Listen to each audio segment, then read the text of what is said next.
there's, and again, another saying, but there's only so much we know. There's only so much we don't know. And there's a whole world we don't know that we don't know. Yep.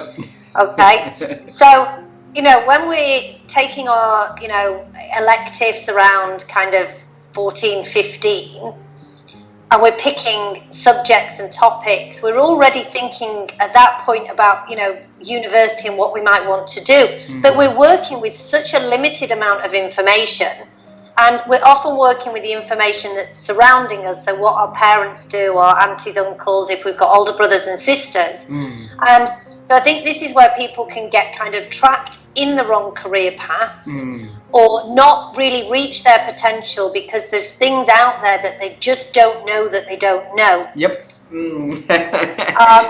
I did. And so it's kind of being able to share this. Me and my brother actually both suffer dyslexia. So at school, back in the day, that was seen as, you're not very clever. Because pen to paper we perhaps weren't, but it doesn't mean in here, we're not very clever. So again, you put in these boxes of this is all you can do. And so we're often limited by, and another saying I have, our careers are limited by what we let ourselves believe is possible. Now, often those limiting beliefs have come from teachers and from parents. Yep, unfortunately. Yes. And the one closer to us. Yeah. So at an early age of 10, 11, 12, if we're being told we're not good enough, and maybe we're just not good in that subject, maybe the education system just didn't work for us or whatever, we're then going down a career path that's potentially not right for us and we could do much better. And it goes back to, really helping people be the best versions of themselves. When we can actually question some of these things, question our career path. Maybe we're in a job, and I've worked with some people that are amazing, guys, senior in investment banks, on paper look amazing, but they are so unhappy because it's not aligned with who they are, but they did it because their dad did it. Wow.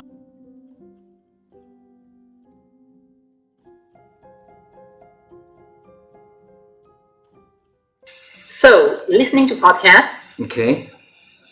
reading, books, articles, studies, whatever comes my way, because it's a necessity. And it's crazy because since I've become a business owner, when you are a business owner, you have to stay in touch with the latest trends. When I say the latest trends, no, you have to stay in touch with the future trends, right? So you have to every day eat, I would say, information, right? Whatever it is, but from podcast, audio, or watching videos or reading books, because otherwise you're out of touch for the clients. And also, I believe part of my work is to bring some innovative tools and ideas as well to my clients. Okay, and I've come to realize how much information I had missed when I was running operations before as an employee, when I had no time because I was stuck in meetings back to back, and I was stuck traveling all the time, and doing my operational work all the time. Never took the time to spend so much time reading and nourishing my brain and my soul with that content, which is a huge mistake. Because now I'm learning so many things. So just setting some time apart, ideally daily, when it becomes a routine, you don't even think about it. It's just you just do it. You subscribe to, especially today, it's so easy. You subscribe to newsletters, right? That you actually like, you find useful. You just screen through it and see what's interesting, what's relevant, and it doesn't mean that we have to. I don't actually highlight everything I read, right? It's just screening through things, and especially when it comes because it's about my stuff about my expertise, or I expand also by reading and listening to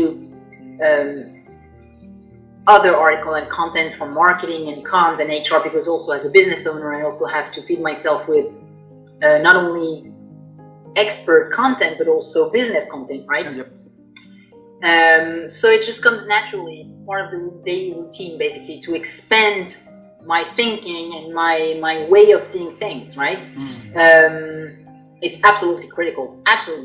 Otherwise, first of all, I'm super bored if I don't do this, but also I think my business is not going to last long if I'm not able to bring new ideas like this on a regular basis. Yep.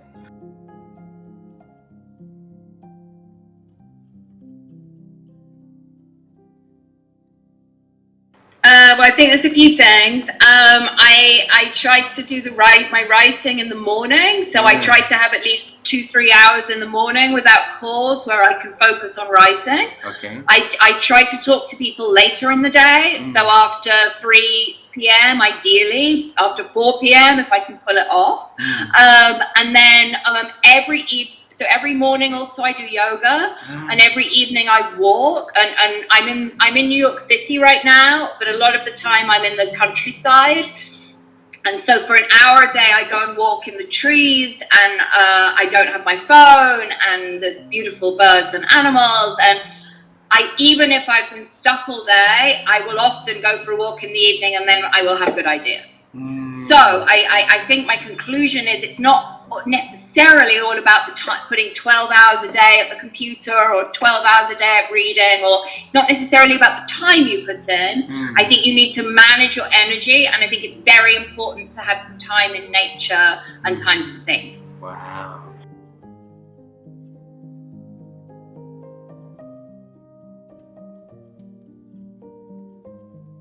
I think that phrase has to do with the fact that for so many of us, we hold back on the things that we are passionate about, or the things that we're afraid of.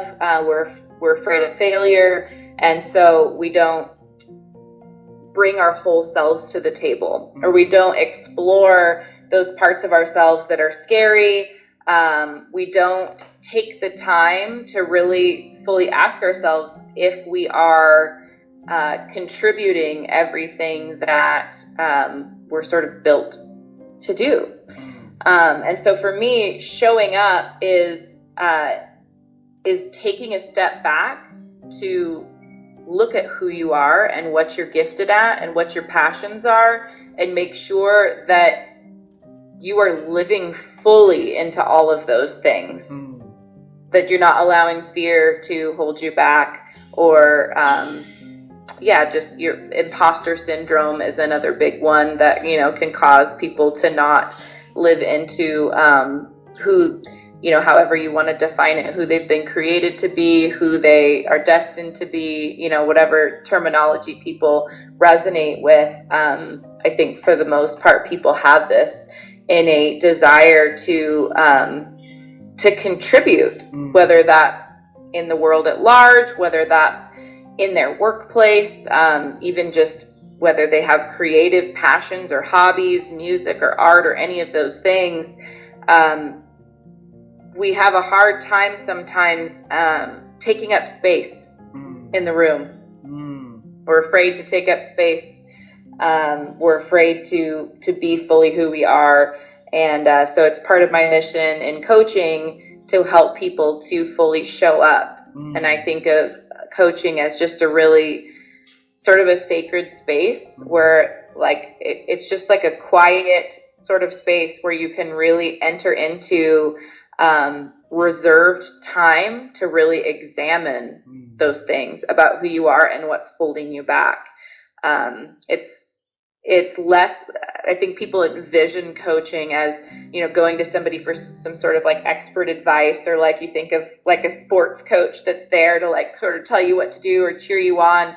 And there's definitely cheering involved in it for sure. But I think the greatest gift that comes from coaching is literally just the time that you reserve on your calendar to examine those things and to follow your thoughts that might come fleeting through your mind all the way through to the end. Why am I afraid of that? I know I'm afraid of that. I don't want to be afraid of that, but I don't really know how to deal with that, so I just move on. Like, we have those kinds of thoughts that come into our head all the time. I'd like to do that someday. I don't really know how to do that. The thought goes away. But coaching creates like a designated time and space to say, like, those things are important for me to investigate, and I can spend 30 minutes or I can spend an hour really examining why I'm doing something or why I'm not doing something, and ensure that, like, I'm moving forward in a way that I can be proud of.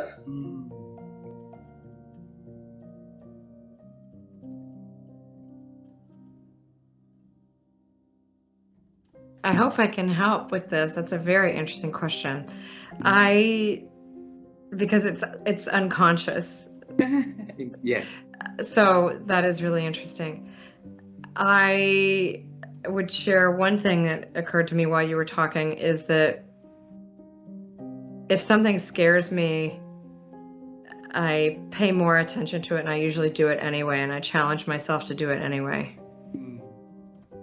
And for example, public speaking is not a natural thing to do. Most people would tell you. And so I made myself do it starting, 25 years ago. When I was starting out, I would volunteer and I would just say, just get up there, and it wasn't easy. And I'm sure I was terrible the first few times. But, you get better and you ask for feedback, whether you fight your instinct not to want to hear it. And you look at people who are great and you're like, oh, what are they doing? Like, what's so good about what they're doing right now? And then you get better and you're like, oh, and just pick one thing. Like, maybe it's their eye contact. Maybe it's how they're holding their body. Maybe it's, their topic, or maybe they're a little bit funnier. They smile more, or they, so you can learn so much from so many different people. So that's one thing. It's just, I think it keeps life exciting, and it means you're learning if you go towards things that are healthy, but that give you a little bit of like, oh, I don't know if I can do that, but that keeps you young, and I think it keeps you learning. And then you can always, and asking for help from people who are better than you. That's a great way to learn. And people love being asked. It's very flattering. It's a very nice thing to do, actually, for someone, is to say, you do this so well. I'd really like to get better at that. How do you do it? And that's a fun way to bond and to learn. So those are some things that I do.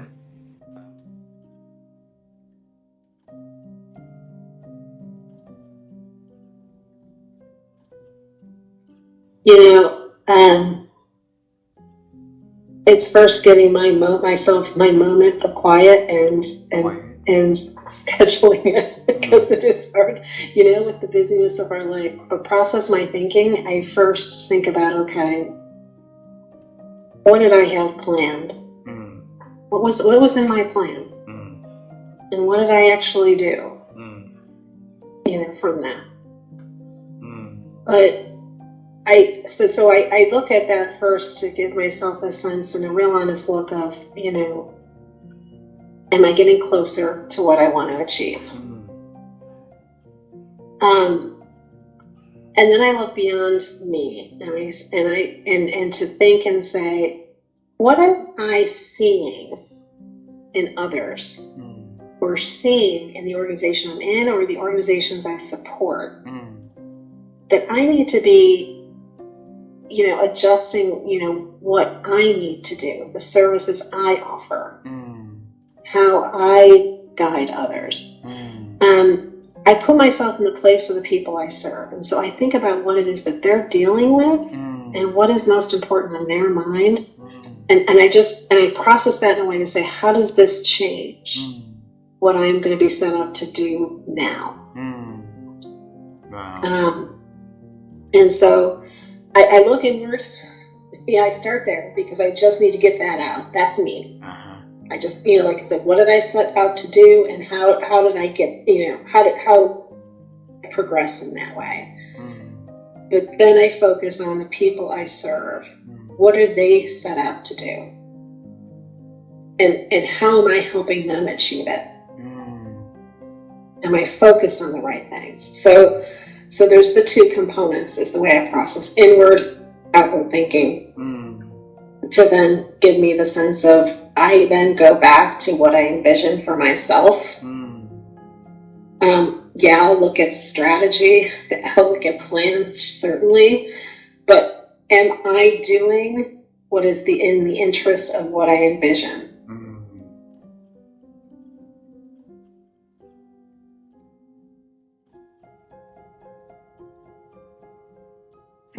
Well, that's right. We are all leaders, and we are leaders of self first. If we can be kind to ourselves, and understand our value and how we have to look after our work-life balance, our stress levels, how we have to have good fitness and good nutrition, but we also have to be whole in our mind, body, spirit. And if we recognize our needs for that, we should also recognize the needs of these things and others. And where there's a deficit, where people are, depressed or stressed or unresponsive in conversations, we have to bring in all sorts of different skills. The true leader is not about being the leader. The true leader is about looking for clues that the people that are working with them, how they're feeling. Is there a reason they're not performing so well? And instead of giving negative feedback, giving, like a coaching conversation where they go, hey, I noticed you don't seem the same as normal lately. Is there something going on at home? Is there something you would like to share with me? Asking open questions, genuinely interested. And if they don't respond to that, I heard a really good story this week of a guy who's got 2 employees. They both got depression. So he took off the uniform and he met the guy on the weekend, and he said, look, just between two guys, 2 mates, forget about the work. I just want to know what's going on with you, because you didn't, it's hard to have a conversation at work. And he found out the guy was struggling with depression. So now that he knows that, he's getting him support, and he's given him a bit more flexibility. And he's made sure he's going to a doctor and getting employee assistance program counseling. Like, if we can be empathetic and caring about those around us, instead of just judging their performance and going, it's not good enough, out you go, I'm going to get someone better than you. That's a revolving door. If you just keep saying, oh, this person's not good enough, get another one. Well, this person's not good enough still. I don't understand. Why are these people not good enough for my standards?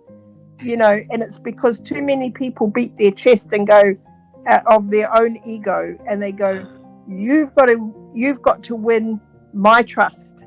Instead, it should be the other way around.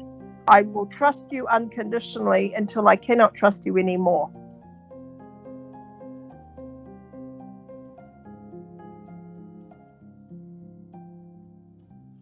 That's a good question, isn't it? Let me just ponder that for a moment. I'm going to be cheeky, and I'm going to pull from 2. So I think it's, if I could only pick one, I'd say it's being the coach. Being the coach. But again, if I was going to zero down a little bit more into detail, I'd say it's the presence and connecting. When your leader meets with you, do you feel seen? Like, do you feel seen and heard for the whole person that you are? Like, not just, oh, you're the project manager, or you're the, technical expert on X, Y, Z. Are you seen as all of what you bring, and beyond work? Like, you obviously you have a family and connections and interests, and are you fully seen? And if your leader is not present to you, none of the other good stuff can happen.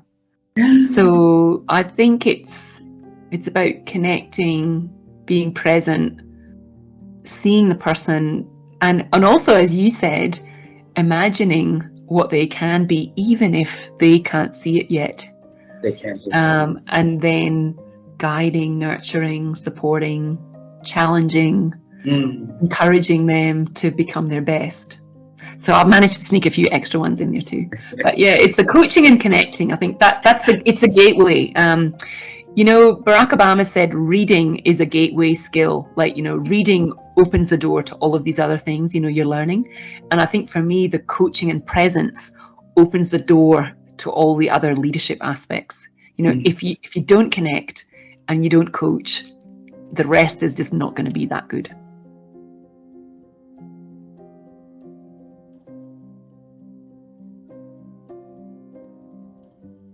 Yeah, that's an interesting point.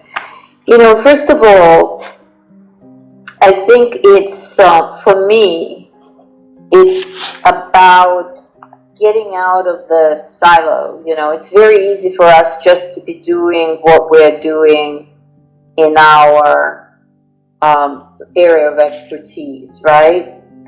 So, you know, for me, it was technology and analytics. You know, I mentioned that I was a linguist, and I was a cultural anthropologist, and then I learned business, because to me, business is cultural anthropology. At least that's how I approached it. And then I dabbled a little bit in neuroscience, et cetera, et cetera. And then I reached a point where I realized that I really need to understand technology. I really need to be following how the transformation occurs. And so it's be really constant learning and pushing yourself into the next field that, you know, it fascinates you and drives progress. Because I do think that technology is very, very powerful. And what is really interesting and maybe unusual to hear for you and you know, some of the majority of people in the world, people think of technology as, you know, you have to be an engineer. You know, you have to be an engineer. This is the way to understand technology, and that's how you're going to learn to code. I personally don't think so. I think that clearly you have to have some, you know, technical skills. But to me, for example, computer languages are language. You know, I keep coming back to language, right? It's actually what, from the neuroscience perspective, the parts of brain involved in learning computer languages are similar to language and not math. In terms of how these elements connect. So I really think that technology for me, and even analytics from the point of view of massive amounts of data that we are now able to generate, but then building and understanding the patterns that you see through the information presented through data. To your point in the very beginning of this podcast, it's about stories. You know, really, what matters? All of the technology and analytics that may be so daunting to the majority of people, at the end of the day, come back to our humanity.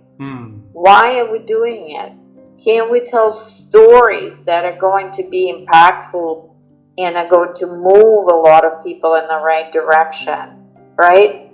And even you know, if you are, you know, an engineer, etc., that's really admirable. But I think you're limited in what you can see through the skills that you may bring to the same coding and data analysis as somebody like myself with, you know, linguistics and cultural anthropology and other types of skill sets, right?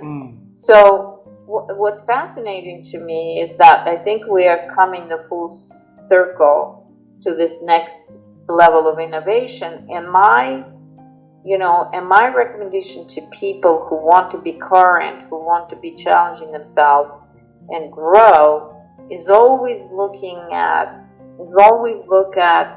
what's in the frontier, what's driving innovation, and being able to connect it to what you already know. I don't think that there are things that become just entirely obsolescent, right? Entirely irrelevant. we kind of historically transition. I'm an evolutionarist, right? As I like to look at the languages in connections to the world of business, to technology, to data, to everything we're doing now. And, you know, if you think about, you know, for example, I've spent a lot of time recently looking at the metaverse, you know, VR, AR, and those types of technologies that are coming in. You know, these are these are technologies that are really relying on a lot of imagination, right? You know, it's almost like myth making. If you think of the history of humanity, we started out creating myths, creating alternatives, creating, you know, our gods and everything. And I think we're coming there through technology back to the same place. So it's absolutely fascinating to me. And so it's kind of an expanding universe. You start out with something you can understand and master and learn the skills, and then it grows like a snowball effect. And if you can continue to be looking out of what's next, picking it up, connecting into what you're doing, you will be very, very valuable to, you know, society at large. Like myself, being in education now, I love, you know, doing what I'm doing and teaching my students, to make sense of their reality and not just learn the latest trick and sell their skills to whoever the employee is without understanding of what it means and how to make decisions.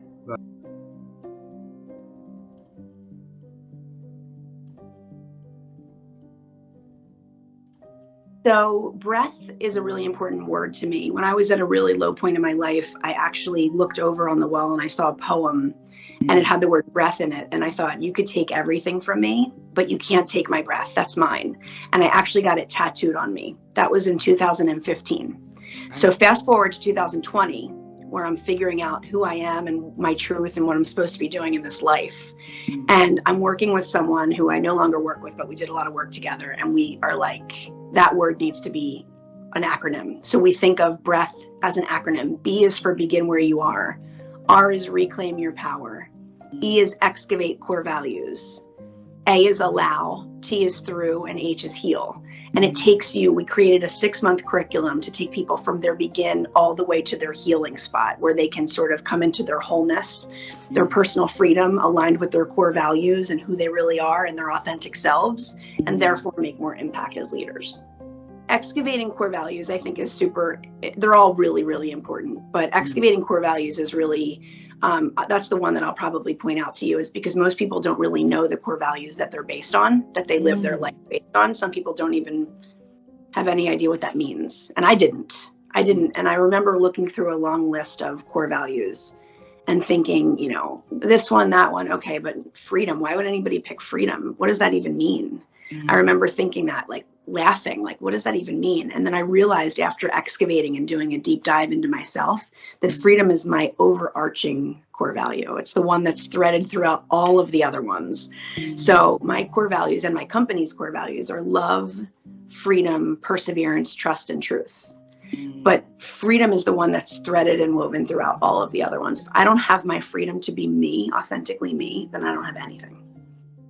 So that's what I help people do, uncover what their values are, what they're basing their life on, and therefore who they really are, figuring out who these people, these professionals really are. They're not just their title. They're not just a mom or a dad. They're not just anything. They're a lot of different things. And people just don't realize how much makes them up and what values they're basing their life on. And when you can figure out your values and align with them, you can do it. Because then you're walking around and you're authentically you.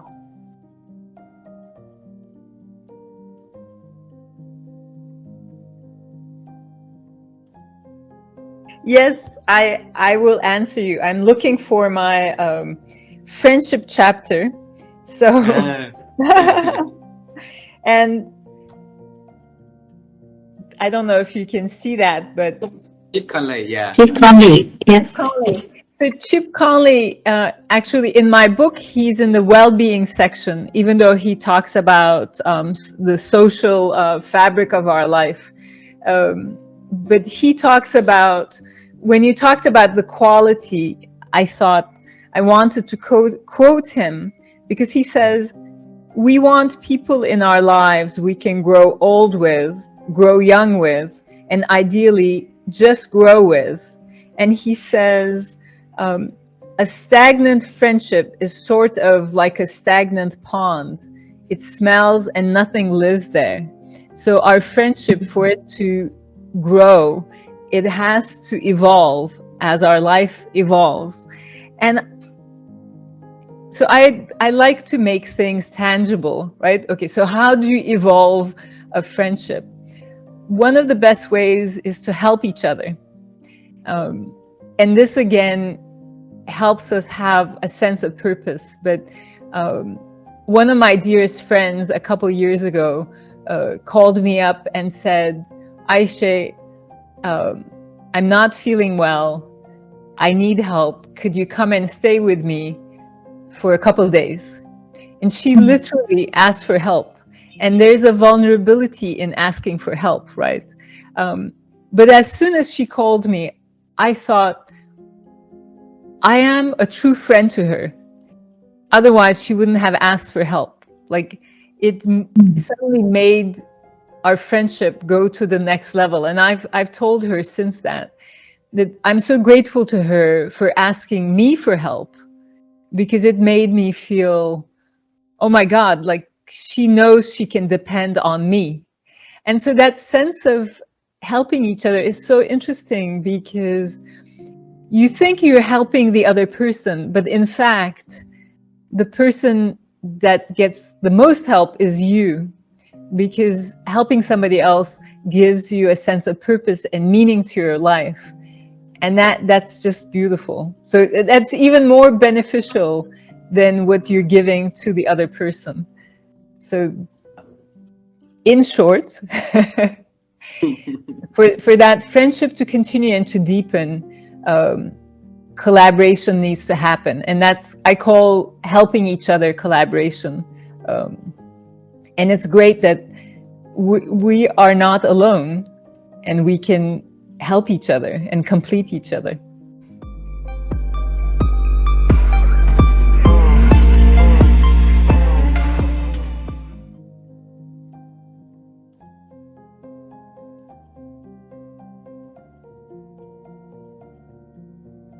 I think I first had to see that analyzation wasn't insight. Analyzing and ruminating wasn't aha moments and out of the blue ideas. That those moments came from somewhere else. Now, my analytical brain, my intellectual thinking, I love that part of me, and it's valuable for all leaders and for all of us as human beings. But we have a whole nother resource available to us that I don't know we've thought much about. And that resource is that kind of inner well of being, that essence where those out of the blue ideas come, where we can be driving and you know, have a fresh idea come to us that we're all excited about. And so when I saw that shifts of consciousness, shifts of understanding, new insight, it's a vertical lane, right? It's something changing inside. And then there's all my data compiling and my analyzation and my looking and observing, and that's more horizontal. See, I somehow thought that if I had it enough, if I thought about it enough, somehow it would lead to something. And I realized, like, oh yeah, no, it's a different channel. And then how do we access that channel is what you and I have said. Freer, more spacious. So what am I doing to take things off my mind? What am I doing to come more into the present moment? What am I doing to create space in my day and my schedule and my life?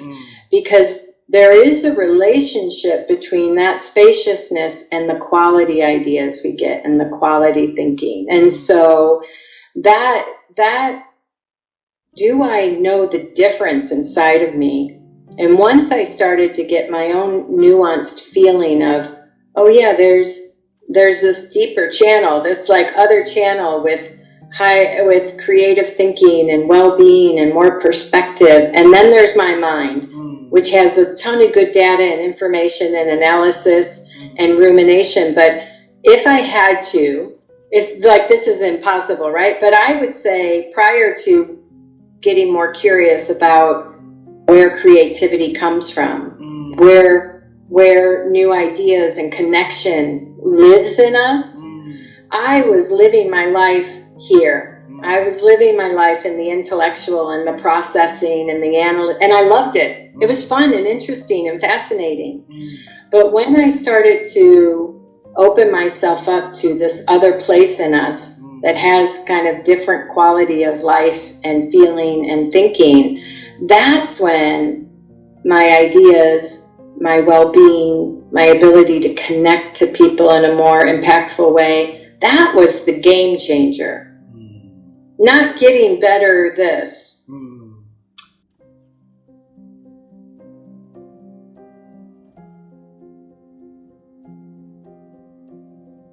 Sometimes I say to an audience, or we do a lot of training in all of this. You know, we try in the training to say, keep a list of all your employees and fill it in with questions you could ask them to give you more insight into who they are. So, like, one thing I noticed about you is you come from curiosity. You know, your questions are good, and I might say, were you always like that?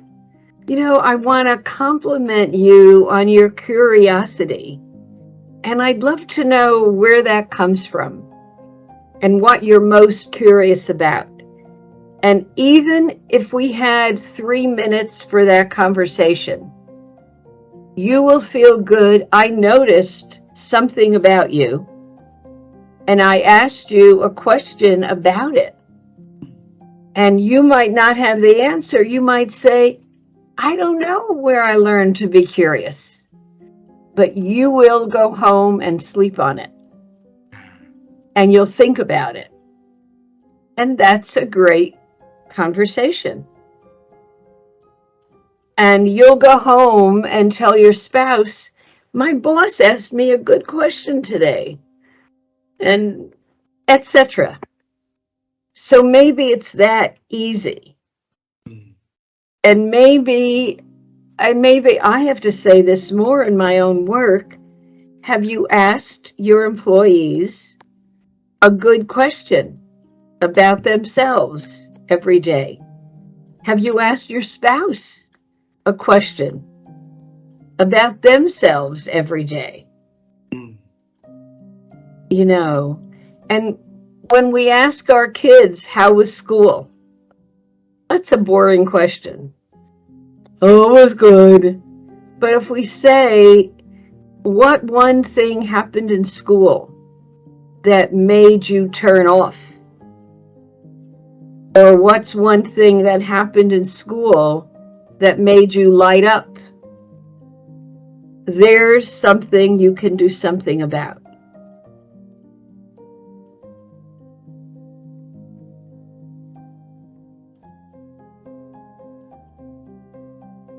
Probably the number one thing is relationships. Relationship building. As I said before, every promotion, every new job came from a referral. So that's the key. Creating visibility for yourself, which is, you know, you could say is advocating for yourself, but creating a visibility plan so that you don't, you're on people's radar at all times. So whatever that looks like, in your organization, figure that out. And I think the last one is paying attention. Paying attention. What is that? I'm curious. Paying attention? Paying attention means what's going on around you. How are decisions made that influence you? We don't build a career in a vacuum. And so it's really important to understand the dynamics and what is influencing those decisions. Whether you're in a corporate arena or you have your own business, it's important not to stay so focused on your work that you don't see what's going on around you. On the other hand, you don't want to be so focused on what everybody else is doing and not focus on the work. And you're paralyzed, right?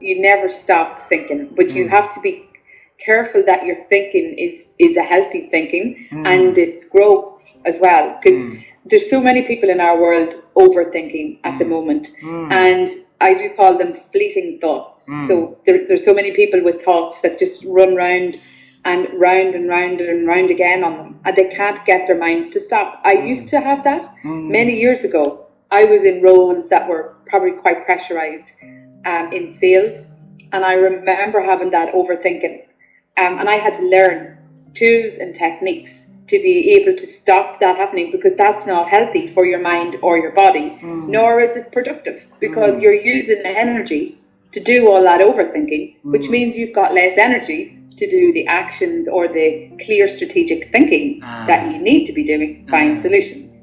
So, and to your point about people have so many distractions in their world right now and that they're thinking less, never has there been more material available to them around tools and techniques to teach them how to healthy think and work those minds in a way that that can change their lives. But what I see is we've all the information available, it's all on our phones. Most people are not using their phones to learn. They're using their phones to distract them. And therefore, what we're creating and what you see then in the world is this mass of anxiety. So, it's lack of belief in themselves, I see as a massive, I think that's a pandemic on its own. And I think it's growing. So the more I see, particularly teenagers, but also in adults as well, I think society is teaching people to self-loathe and critique themselves and each other far too much. If you want to figure out how to make a human happy and at its most productive, that's not the way you train them. If you want a human to be happy and at its most productive and doing amazing things, then you teach it to love itself and to know self-worth, self-esteem, self-value, confidence, right? But society doesn't really support that, because so many people have been taught, be humble, don't be arrogant. And you've heard things like, particularly at this side of the world, there would be a lot of, who does she think she is? There would be a lot of, she's too big for her boots. There would be a lot of terminology used around wealth and abundance that frames it as something bad. Now, I'm not saying greed is healthy, but abundance is healthy in relationships, in your finances, in your life. Yet, that is not the way most are taught in society. It's very much like, play down your unique talents, fit in, be compliant, fit in the box, do what everybody else does. And I think there's a whole piece there around, we are encouraging humans to be sheep, and humans don't work best when they're sheep. Humans work best when they're learning and their neurons are fired up, when they like themselves, when they appreciate who they are and know their values. That's when you get a human at their best. Wow.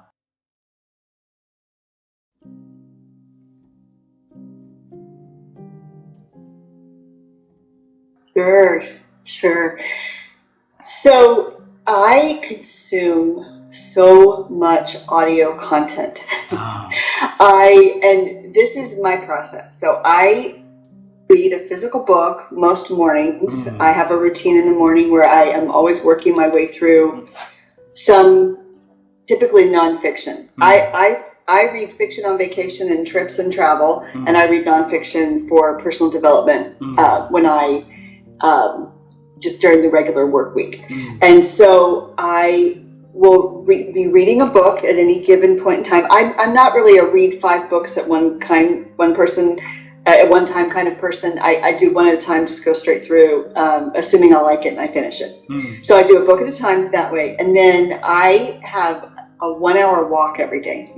So because I sit and teach and stand and teach so much, I do a lot of sitting. And in order to stay healthy and to have good habits coming out of COVID, I realized I've got to get out of the house and really take care of my body so that my body and my mind are well and last a long time. So I have an hour walk every morning, and not every morning. Sometimes I have quiet white space and I just let my mind wander. But a lot of times I use that to listen to videos and podcasts. And this is what happens to me every time I listen to a video or podcast. I'm not exaggerating. Every time I'm like 80% listening to what the speaker is saying as I'm walking, and then 20% of my mind is trying to apply what they're saying. So an example might be, if it's a marketing podcast, they're talking about launching a digital course.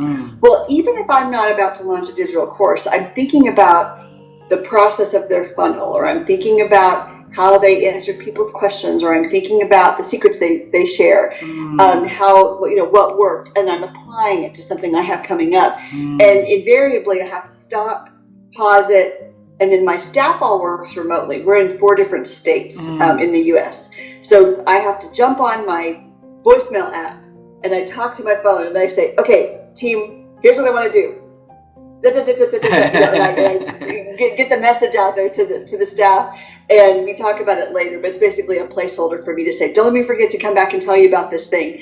And so that's how I stay curious and how I learn. And I have podcasts. I listen to all the major sales podcasts. I shouldn't say all, there's a lot out there, but I listen to many of the major sales podcasts, but I listen to so many other kinds of podcasts too. And that's the other thing I would encourage for your listener, is that, like, one of my favorites is called, I've really been on a kick lately for Creative Conversations, which is put out by Fast Company. And they interview poets and actors and all kinds of creatives. And it's not about selling. But every time I listen, there's something I pull from it that seems to make sense to me about entrepreneurship. And so I think even crossing across industry really serves us, because it gives us more of those fresh ideas.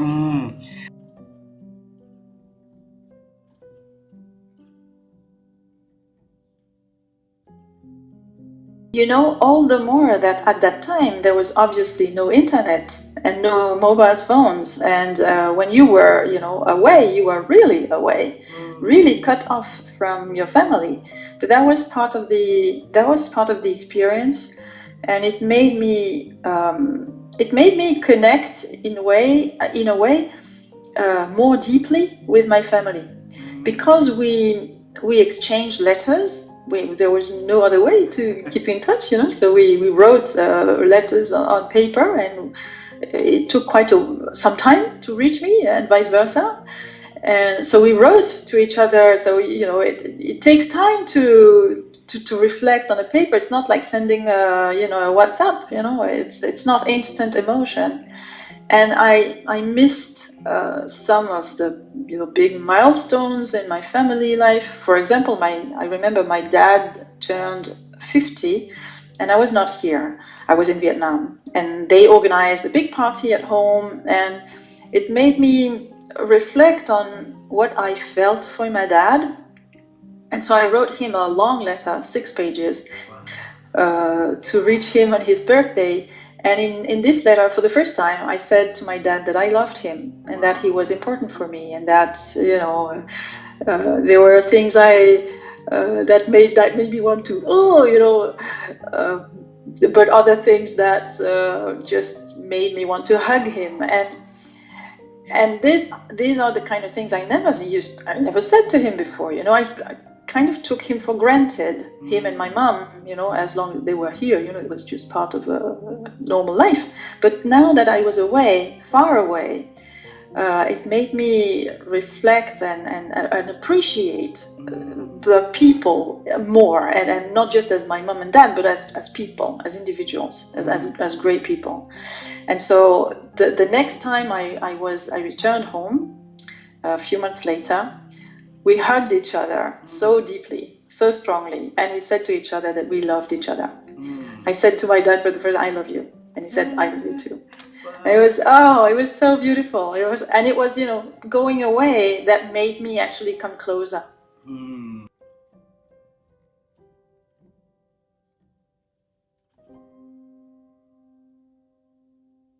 Is by giving myself time to do so. And you're absolutely right. We are losing the ability to think for ourselves. And I noticed this, I regularly travel down the motorway to Manchester.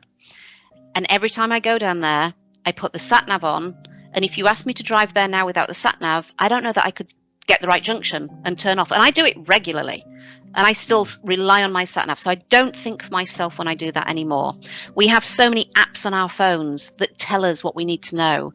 They give us, our mobile, I was going to say the name of the thing that's sat in the corner of my kitchen at the moment, and I don't want to because she'll turn on and speak to me.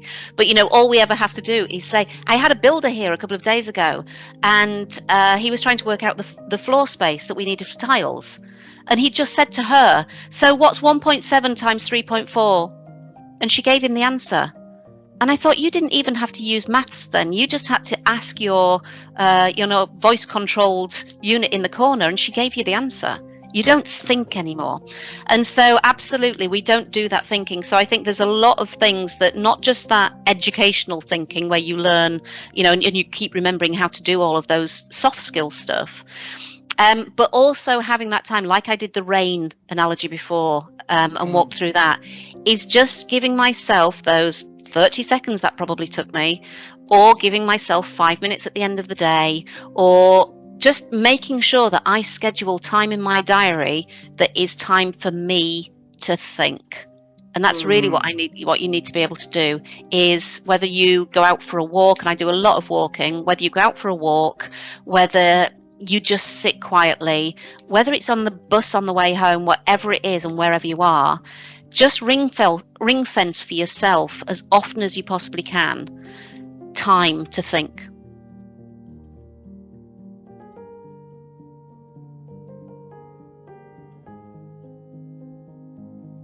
Okay, so coming from the head or the heart, using your voice, changing the pitch of your voice, the volume of your voice, the pausing, your body language, all these things are things which you should be training.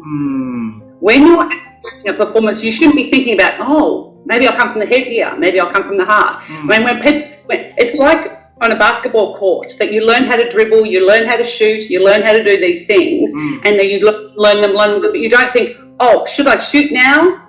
Should I dribble now? When do I dribble? I don't know whether to dribble or to shoot. By the time you make the decision, the time's gone. So there's a training time when you actually develop your instrument. But when you actually do it, you should have all that at your beck and call. Then you focus on your audience. It's all about audience. And so I've got a technique, which is how you personalize your audience as one person. How can you do that? Well, you imagine one person. And so you change your delivery by changing the person you're talking to. So if you're talking to a world leader, you will be more formal. If you're talking to a member of your family, you'll be more casual but really caring. If you're talking to your best friend, you'll be like really casual. So you talk to one person and you change it to adapt to how you want to come across. But you need to be talking to one person because you need to go from performance to conversation. So when you're in performance, this is what's happening in your brain. You're going, I hope it goes well, I hope it goes well, I hope it goes well. Then you start talking, you go, that was great, that bit was great, oh, that bit was terrible. I'm so great at this, they're going to love this, I'm blasting this, this is awful, this is the worst, I'm so bored, what am I saying next? Yes. That's your headspace. But if you focus and use my technique, you're talking to one person, your brain is going, oh, this would be good for them. I'll say that, that'll be helpful. Look, I think that's enough. I don't know whether I need to say anymore. I think that's all they need. So in that creative space, would you like me to do a demonstration? Definitely, please. Okay, so this is going from performance to conversation. So if I were had a big group of people and I was talking about pausing, okay? So if I was doing a performance, I could say, pausing is so important. When you pause, the other person has a chance to hear what you're saying. And it's really important for you because it means that your brain has a chance to be able to work itself out, and you'll be you'll come across more intelligent. If I'm doing a conversation, I would say, if you pause, the other person has a chance to hear what you're saying and absorb it. And you have a chance for your brain to organise all your thoughts.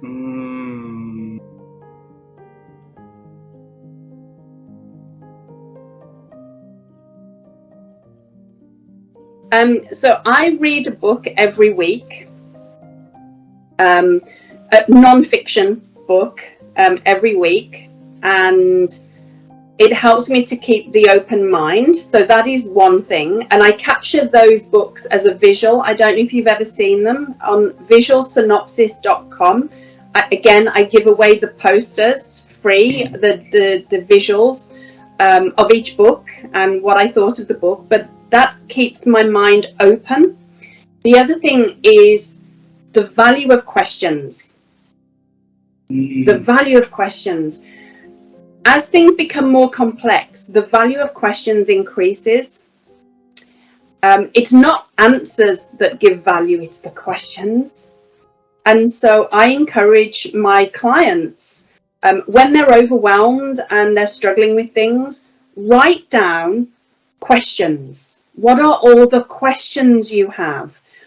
And then look at your questions and start to see where the themes and patterns are. The language that you use. For example, if you write lots of questions of how do I, that's very action-based. Will I is very lacking in confidence. Will I? Should I? So look at the language that you use, but first of all, just download the questions. And I do that all the time. What are the questions that are clogging my brain? Just get them all out. Put it as a question. What is the question that I'm really asking? And usually you can simplify it down to the thing you really want to know. And it's a strategy and technique that I found really, really valuable. Value the question. The other thing that helps me always to stay on course is knowing my purpose word of inspire. When I look at my day and I think, was it successful? My question is, have I inspired? Have I been inspired? If the answer is yes, and it could be small, it could be so small, then that is success.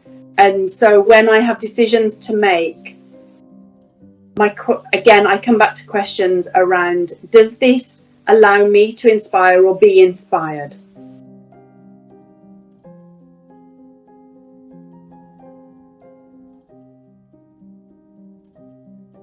Such a beautiful question and mission, and I love that you and your wife are pursuing this together in relationship. So love the question. What's been critical for me is giving myself permission to take the time to think. So figuring out, and actually writing the book really locked this in for me, figuring out how wonderful the hour or the 2 hours is in the morning where I just say I don't take meetings. I'm not available. I haven't checked email.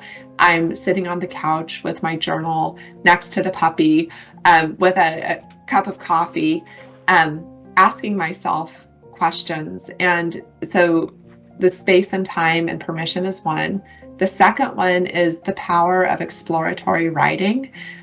So here I'm going to recommend Allison Jones' book, Exploratory Writing.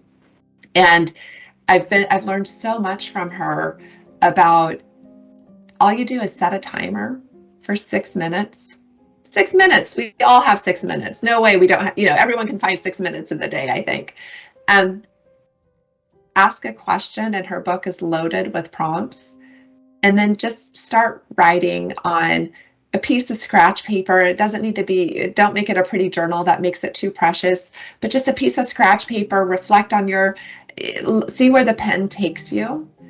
Don't do it at the computer. There's something special about writing on paper.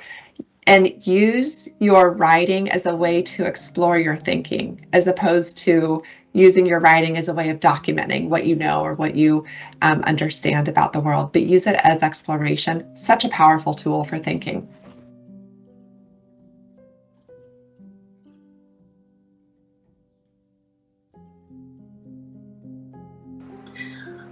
The best way to do that is to embrace who you are as an individual. And the way you do that is by honing your own self-awareness. Leaning in to say, if I was having a conversation, say Vivian was on my team, I could say to Vivian, these are my top 3 qualities today, just today, because tomorrow's different and yesterday's gone. Today, Vivian, I think my top 3 heart-centered leadership qualities are that I'm trustworthy, I'm approachable, and I'm an avid reader. And then have the opportunity to say, Vivian, do you want to know the quality I'm really working on? Mastering my own character. To have the courage and the vulnerability to say, I don't know the answer to that. What do you think we should do, Vivian? Leaders aren't meant to know everything. They're not Google. They're not artificial intelligence. They're human beings. So just because someone's at the top and they've worked their way to the top, they don't have all the answers. And I have seen some, at a visceral level, I have seen some leaders that are so lonely at the top because they paid a price to get there. Whether it be their health or 1 or more failed marriages or a strange relationship with their children and grandchildren. And that is the biggest reason and motivator for me. And it's such a blessing, and I have so much fun helping these leaders kind of unpack how they got there, why they got there, and what they're looking for. Much like you brought me back to when I was 8 years old. Somewhere along their lineage of leadership, they lost their way. They lost their own dreams because they get caught into the systematic approach of leadership. And at the end of the day, yes, there's different business sectors, but we're all in the people business. And the definition of heart-centered leadership is honoring your connection with people. And what I mean by that is being present, listening, not looking for reciprocity because it's not transactional. The only thing that should have reciprocity is listening and an exchange of soft skills. That's when you know you're fully present. Wow.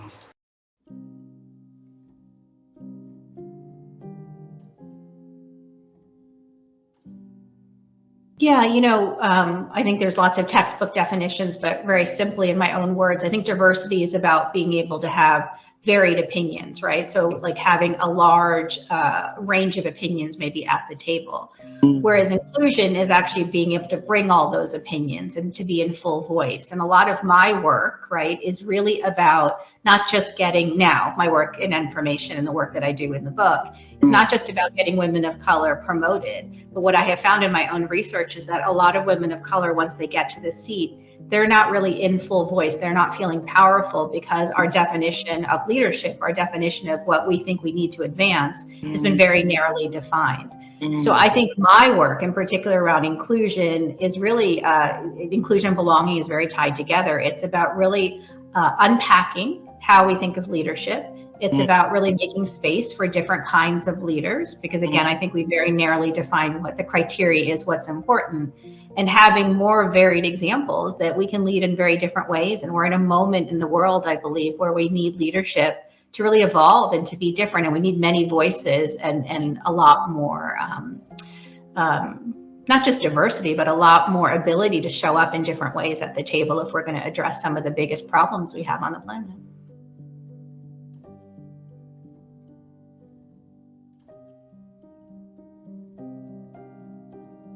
We have to get away from ageism and saying, you know, the young are indulgent and disruptive unnecessarily and have short attention spans, and all those kind of lazy generalizations that the old have about the young have about also the old.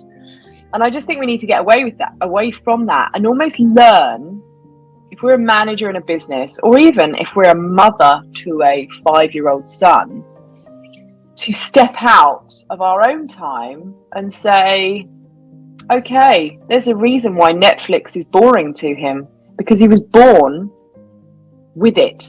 It's almost does not have the same allure to my son that it has to me, because he's just used to it. And actually trying to understand that and learn and empathize with different generations because of that, I think is an incredibly important thing to do in society. Whether it's looking at a baby boomer or someone in their 60s and 70s and realizing that in Vietnam, or they went through a certain period in your nation's history, through war, through political disruption, through revolution and upheaval, and how that has shaped that generation, those in their 60s and 70s now, and helping the young people, the 9X generation in Vietnam, to understand what that was like, and to understand what that meant for not your country, but actually just people's everyday lives. And that's what I mean by we have to transcend our time, because actually what that is about creating empathy, understanding, and bringing the generations together. And it's as important in the workplace as it is in the family.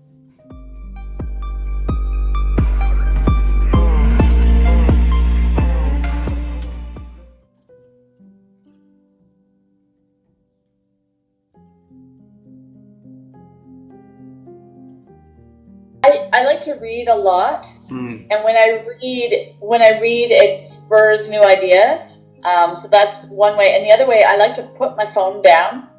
And if I'm going for a walk, sometimes I'll listen to a podcast, but I find some of my better thinking is if I go for a walk on the beach and I just let my mind wander. I get ideas from doing so. So definitely reading and podcasts, but also then just putting devices away and just kind of walking and being in nature. I find great ideas come to me. Beautiful. And sometimes not so good ideas too, by the way, but lots of ideas. Thank you for sharing.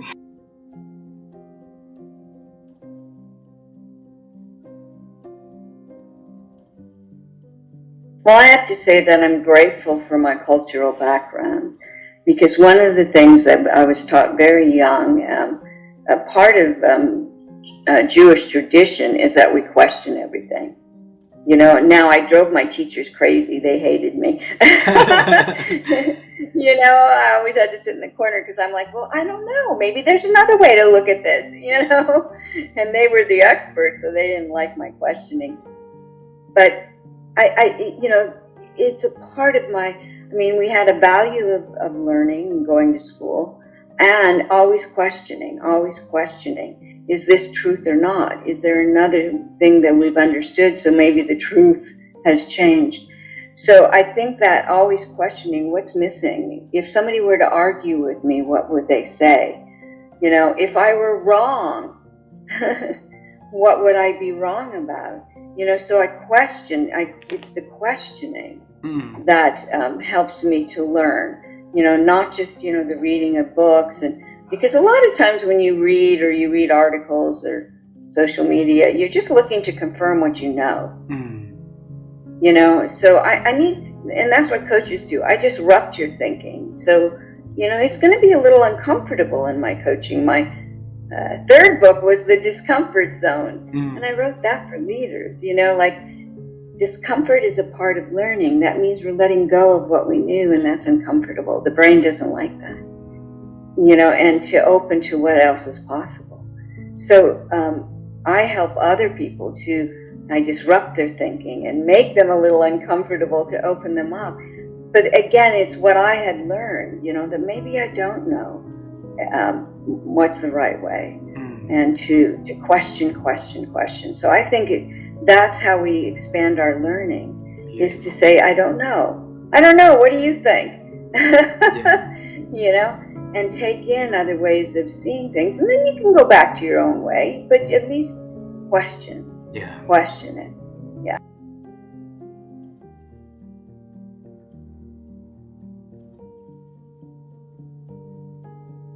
Absolutely. So I think it's an example of what I noticed that was part of what it is that I wanted to write about in The Widest Net, my natural inclination with a lens on whatever is that part of my body of work that I'm building. So like in the days when I was doing Escape from Cubicle Nation, I'm always on the search for people who are the smartest, most interesting, that are doing, have really deep experts, that have interesting tools that I can be bringing to my clients or my audience, my readers. And through that pursuit, there really is this, for me, it's a natural interest of being drawn to the work. Guy Kawasaki is another person who I've known for so many years, who I'm very proud now, to call a friend, but was somebody who I still just admire so greatly for what he does. But in the early days, my driving force was not, oh my gosh, he's famous, I should connect with him so that it opens up opportunities. It was that I love the way that he's talking about branding. That's so interesting. It makes me want to know him more. And so that's the way always that my connection with people starts out. And a lot of what I talk about in The Widest Net, the process that you have for taking the time to respectfully get to know somebody. The first time I met Dan, I loved his books from early on. Free Agent Nation in the early days was so inspirational. Work he did in the magazine Fast Company just felt revolutionary to me early on. And so I followed his work for a long time. I think there was a first time I might have met him at a live event, and like everybody else, I stood in a long line, and then I went, and when I was able to shake his hand, I shook his hand, smiled, probably took a picture, had him sign a book. But that was an example of a first point of connection. And then maybe a little bit later, I would put comments on something that he put on social media. And then, later, maybe there was somebody I knew who knew him, where I might, reach out through his website and send a message with some encouraging information. One of the things I've learned when people are famous, often for a reason, because they have an amazing body of work, but they also have many people coming at them, is actually something that Guy Kawasaki shared. He had been instrumental in really opening up my audience for my blog at Escape from Cubicle Nation. And I had written a post that I thought he might like. I didn't know him at all. I reached out to send him an email one night just saying, I love your work. I thought you might like this. He ended up sharing that the next day on his blog, and it went tremendously viral. And so we had fun through the week after that, like emailing, and I was telling him what was going on. And it was that was kind of a fun point of connection. Eventually, through really maybe about 18 months after that, is when I ended up getting a book deal for the book Escape from Cubicle Nation. So he and I were on a panel together at a conference at South by Southwest, which is in Austin, Texas. And somebody said the question of how do you catch the eye of somebody who's really an influencer? And he said, sometimes people think that I have the Midas touch because everything I touch turns to gold. He said they have it wrong. I only touch gold. And so what what it meant for me and what I really keep in mind, and as I, through the years, have gotten a bigger audience, and so in some cases there could be somebody trying to make a connection with me where I have many people coming, it is nothing to do with how long that you've been in business or how many followers you have, where you are sincerely contributing something of value to your field, to the ecosystem, to your clients. By definition, your right partners, those that are also equals or just much more experienced equals, can be interested in your work when they really learn what it is that you're working on. And that is the point of connection, because otherwise it's just going to be a very unequal thing where you don't feel good as the person saying, please, famous influencer, would you build a relationship with me so it will build my platform? I mean, like, that doesn't feel good to them. It doesn't feel good to you. But if you see throughout the years that you're consistently working on things that are complementary and that you're generous with them. Whenever Guy has a book coming out, or Dan, I love their work. When I love the work and it connects with my audience, I will share about it. I will write about it, because we're each contributing something important to the field. And so that's probably the biggest thing, I think, for people, is to really take your time and have patience, but also to not hesitate to really be asking for sometimes like connections, like I had for Guy Kawasaki, or my current, really the last 15 years, I always talk about John Legend, the singer. I love John Legend. I love his work. I always talk about him. And little by little, I've been getting closer and closer to his team and to, some potential ways to maybe finally connect. And what would be lovely was, would be eventually to do some work together. Wow. But have patience with the process. And I think balance, being very clear with who you're excited about and who you think is amazing, but to make sure that it's not just because they're famous or that they can do something for you. That's an example of that very transactional way of looking at something, and it doesn't feel good for the person you're reaching out to, and it is not empowering for you as well. Wow.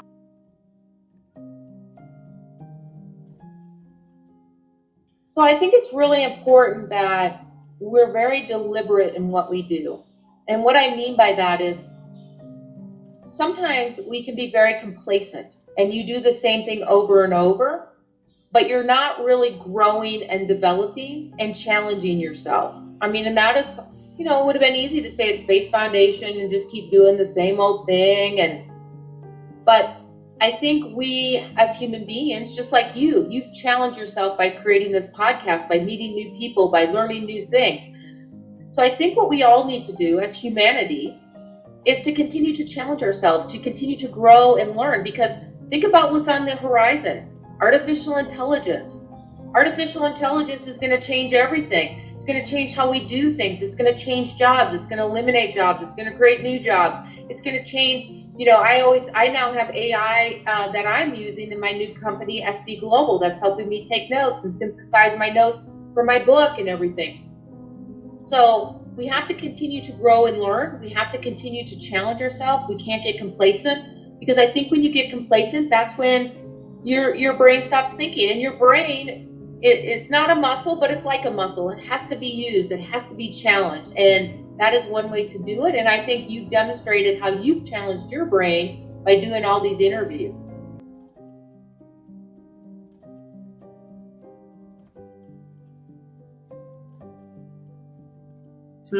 Great question. And great mission. I'm with you on that mission. If we can get other people to think, we will be able to change. We will be able to change the world for sure. So for me personally, what has helped me to just widen my thinking, I'd say, is I meditate. So I practice yoga and meditation, and it doesn't mean like I'm only practicing it on the mat or I'm only practicing when I'm sitting quiet. When we talk about yoga and meditation, it's actually something you do throughout your life. It's a lifestyle. So it's not just, the 1 hour that you spend on the mat and 1 hour that you spend with yourself, but how do you carry it throughout the day, throughout your life, in all your interactions. So for me, what has helped is sort of sitting with myself, becoming more aware of my own thoughts, my own preferences, my own discomfort, things like that, being open to the understanding, being open to the challenges. Also, when I meet others who have differing views, being open to that, because those are places where you have a lot of growing to do. So in the past, I'd say, sometimes if I didn't agree with someone or I didn't like what they were saying, I'd just, not be interested and kind of cut it off there. But now I'll probe further because I'm curious to understand their way of thinking. And I've learned that, once you allow your mind to explore that, it gives you a whole different perspective, because the way you're thinking is shaped by your perspective. And once you're able to put a different lens on, it changes the way you look at everything, the situation, the question you're dealing with, the challenge, everything from there. There's a term called Maya. Are you familiar with the term Maya? No. No. So Maya comes from the Sanskrit language, and it actually refers to the world being an illusion. So the way we look at our reality is our reality. It's not everybody's reality. It's just the way we see it. It's our perception. So everyone comes with their own perception, their own reality. So if somebody wants to stretch their thinking, which is, a fabulous way to grow, it's just allowing yourself to see a different reality, to open your mind to a different perspective, do things that are new, that are uncomfortable, so you can grow, meet others who are not like you, so you can grow. So that's helped me. And I would say, once you're open to that, the learning is limitless. Wow.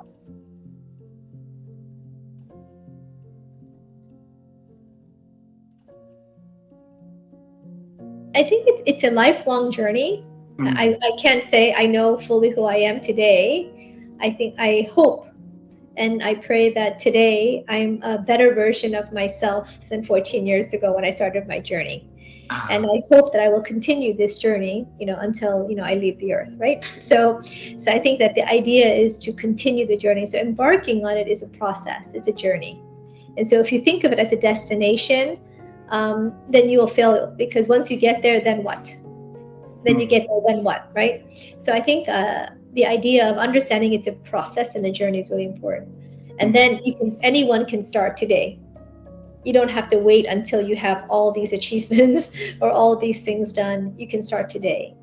And starting today is knowing who you, asking yourself questions about your purpose, why you do what you do, who do you want to be, what are your values? So those are the questions that I started to grapple with, and not in a superficial way, not in my values are collaboration, because together everyone is better. I mean, these are like values that we talk about in society, but many of us don't practice and live. So it's really about being super honest with yourself, and then getting people around you. The people around you know you really well.